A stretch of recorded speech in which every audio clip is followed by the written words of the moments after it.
What's up, everyone? Welcome back to yet another MLB recap. We have a lot to talk about today. There was a near perfect game in Chicago, and it ended in the weirdest way possible. Fernando Tatis Jr. grabbed his first hit in almost 2 years, but wait until you see the final box score. Vladimir Guerrero Jr., he was staring down Yankees players, and Anthony Rizzo was barking back. And Shohei Ohtani continues to prove why he is the true unicorn in all of sports. Remember, everyone, if you're going to any baseball games, concerts, anything like that, use code Fuzzy on SeatGeek to save yourself 20 bucks off. And we are so close to 450,000 subscribers. Thank you all so much for your support, and let's get into the recap. This Chicago Cubs offense is legit, and I think they're just getting started. They got Suzuki back. He doubles in 2 in the first inning. Bellinger and Mancini, the 2 newcomers, they went back to back. Bellinger is now playing like a guy worth the $18 million he was given before the season. He's hitting .301 with 5 home runs, 14 RBIs, and 3 stolen bases with a 1.5 WAR already. Patrick Wisdom, he is channeling his inner 2005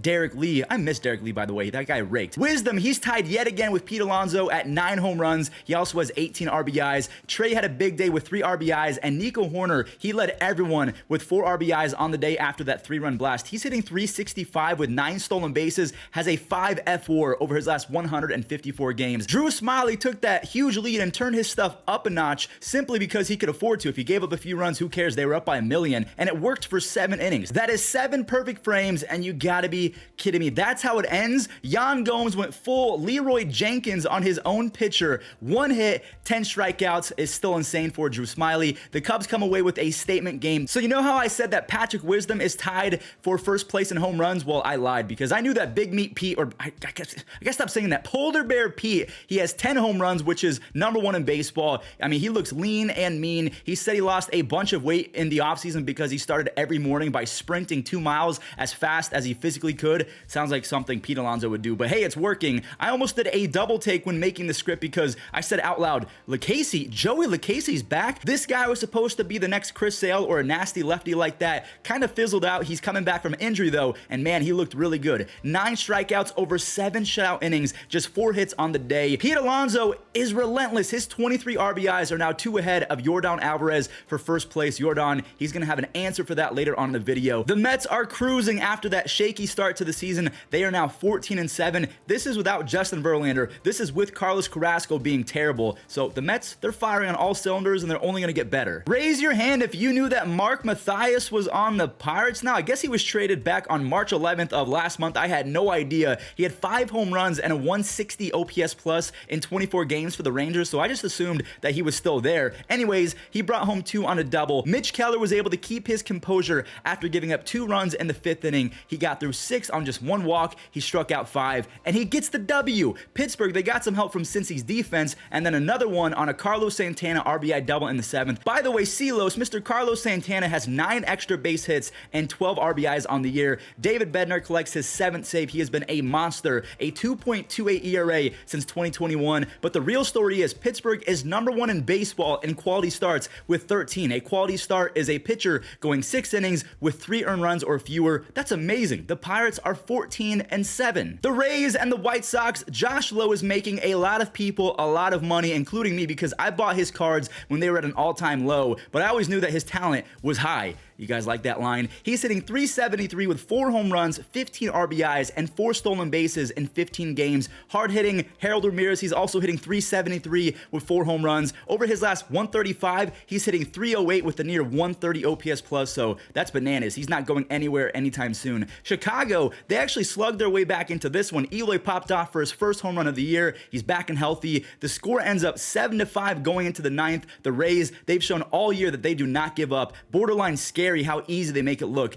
Christian Bethancourt got it within 2 on his 4th home run, and Brandon Lau, he's so back. He's basically hitting .300 with 6 home runs, 15 RBIs, a 197 OPS plus. The Rays are 17-3. They have a 905 OPS as a team and a 2.8 ERA as a pitching staff. Those numbers don't make sense. Now, I've made this joke before, but it's a good one because people botch his last name so often. It's spelled Ryan McMahon or something like that, but it's Ryan McMahon. That is a huge 410-foot 3-run bomb, and I say that joke often because, again, it's spelled McMahon, but it's Ryan McMahon. Noah Davis is coming out of nowhere to quietly become Colorado's brand new ace, but the Phillies, they got to him in the fourth for a few runs. Kyle Schwarber, he always seems to come in clutch when his team needs him the most, and that tied it for Edmundo Sosa, who singled in the go-ahead run. Jose Alvarado is stacking saves now that the Phillies are kind of back on track and they're rolling. He has 3 saves over the last few days. The Phillies, even though they're 9-12, they're looking better and better, and rumors are Bryce Harper, he might be back in the next 3 or 4 weeks. The Orioles and the Tigers, listen, I've said this in other recaps, I don't really mind pitching duels, but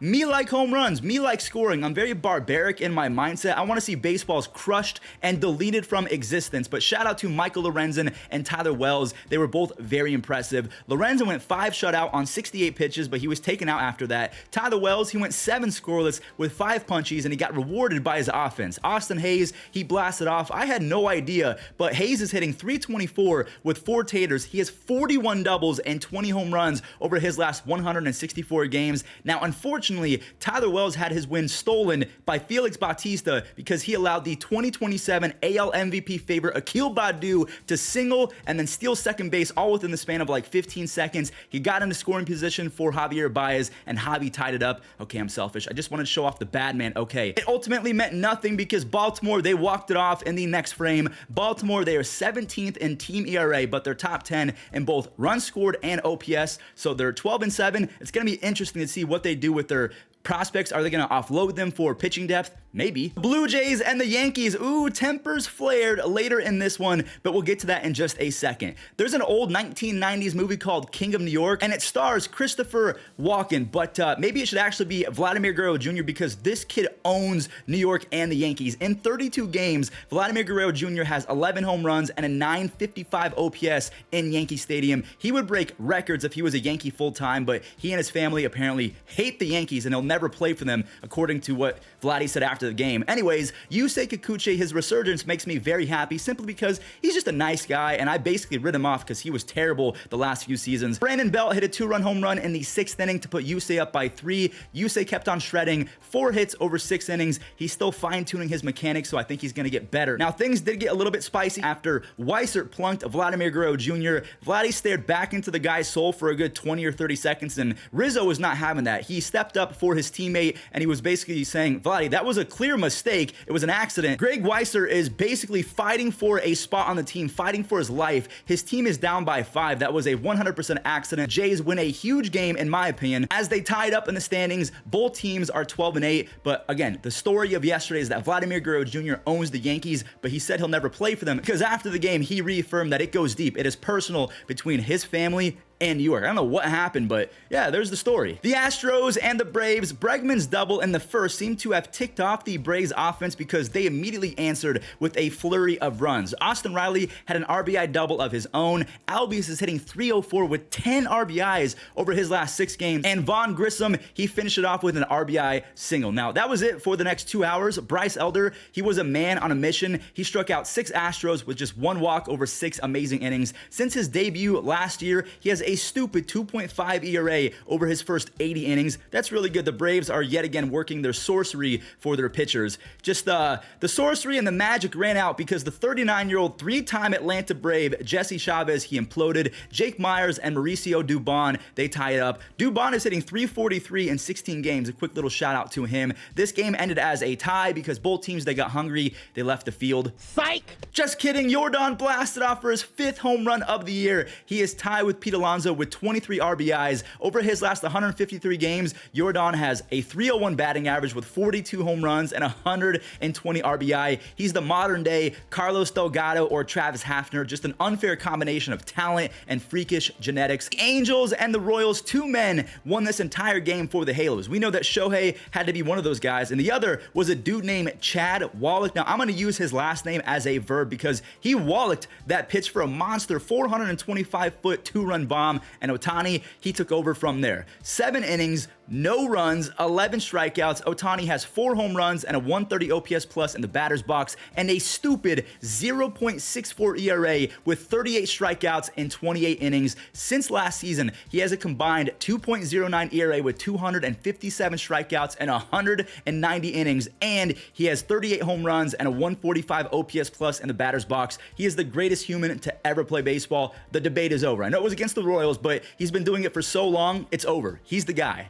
Seattle faced off against the Cardinals, and the Mariners came into this one losers of their last 3 games, so they got to try and end the skid. The young guys for both squads did damage early. Jordan Walker grabbed a 2 RBI double, and Kelnick, he cut the deficit in half quickly after. Teoscar, this guy doesn't hit any cheap home runs. That one almost went 420 feet. He tied it for George Kirby, who struck out 5 over 6 quality innings. And I'm not gonna lie, I was confused making this script because it shows Kelnick hitting a sac fly, but 3 runs scored. Apparently ESPN just straight up does not want AJ Pollock to get his credit, or someone at ESPN lost their parlay because of AJ Pollock. So that 2 RBI double sealed it for Seattle. Sewald collects his 5th save of the year, and I have a crazy stat for you Cardinals fans. The St. Louis Cardinals are dead last in quality starts by a pitcher. Again, a quality start is a starting pitcher going at least 6 innings with 3 earned runs or less. They only have 2 of those the entire year. The A's have more than that. Speaking of the A's, it's been a rough last 48 hours for A's fans, and when it rains, it pours. And by pouring, I mean the Rangers offense poured it on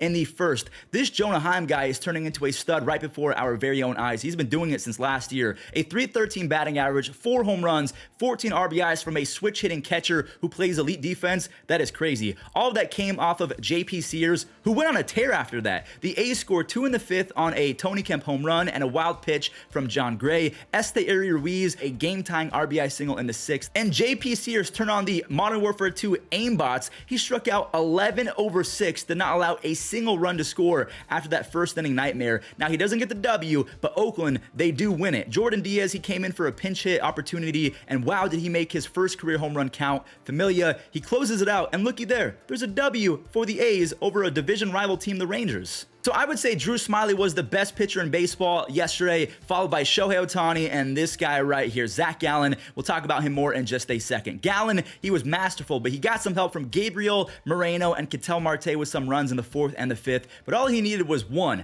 I've said this before, but he is the most underrated superstar in baseball. Yes, superstar. He doesn't have the biggest name, but he went 7 shutout with 2 hits, 11 strikeouts, no walks. The second hit came all the way in the 7th inning when Fernando Tatis Jr. barreled up one of the rare mistake pitches, and of course I had to show that because it's Tatis's first hit in 2 years. But Gallen, he has not allowed a run in 21 2/3 consecutive innings. He has a 2.5 ERA and a 2.9 FIP over his last 215 innings. Arizona's offense then exploded to cap off a day where they had 9 unanswered runs. Moreno, Perdomo, Marte, they led the charge. They all had multi-RBI games. Moreno is hitting .301 with a near .330 on base percentage in 41 games. I think he's going to be really good. Perdomo is hitting .400 with 11 RBIs, and Marte has 9 extra base hits. The Diamondbacks offense is really good. Speaking of really good, Alex Verdugo is really good. He might be finally tapping into that pure power part of his game, and it would make sense considering he's entering his age 27 season. That's usually when we see guys pop off a little bit with the power. He's hitting .340 with 3 home runs, playing some sick outfield defense as well with 2 outs above average already. Milwaukee answered back and actually ended up taking the lead, but not to fear. Rob Refsnyder is here. Last year, he hit .307 with 15 extra base hits for the Boston Red Sox, so honestly, he is talented, just very inconsistent because he doesn't get a lot of playing time. Jarren Duran, he put Boston out in front with another RBI base hit, and I'm so happy that Yoshida is waking up. Kind of. He's been abysmal for a while. He's still not out of the woods. He's hitting .150 over his last 7 games, but baby steps. MLB is not a walk in the park. Kenley Jansen, he's been amazing. 2 strikeouts, 5 saves, a 0 ERA. You guys ready for the cringe? You guys ready for it? My friend Joey Gallo has a home run in back-to-back games since coming off the IL. He has 5 home runs in 10 games on the season. Now, fortunately, Trevor Williams of the Nationals, he did a great job at limiting the damage against Minnesota, who I think is a really good team. He allowed just 2 earned runs over 6, and I speak from experience. The Nationals are pesky. They refuse to give up. Joey Meneses, he ripped his first home run of the season, and Lane Thomas, he's annoying. He tied it in the very next inning, and it didn't stay tied for long. Kybert Ruiz, he ripped an RBI single to give Kyle Finnegan the lead, and he converted his 4th save of the year. I cannot wait. I can't wait for Washington to be good in the next 3 or 4 years when they call up all of their super prospects like Robert Hassel, James Wood, when Cade Cavalli is back and healthy. I like what the Nationals are building towards. They just got to get rid of Patrick Corbin and get Steven Strasburg back and healthy. Guys, that does it for me. If you enjoyed today's MLB recap, do not forget to leave a like and subscribe because we do this every single day. Thank you all so much for watching and enjoy the web gems. 2-1 curveballs hit on the ground to the second base side. What a play by Stott. This is late. Teoscar Hernandez. on a line to right field.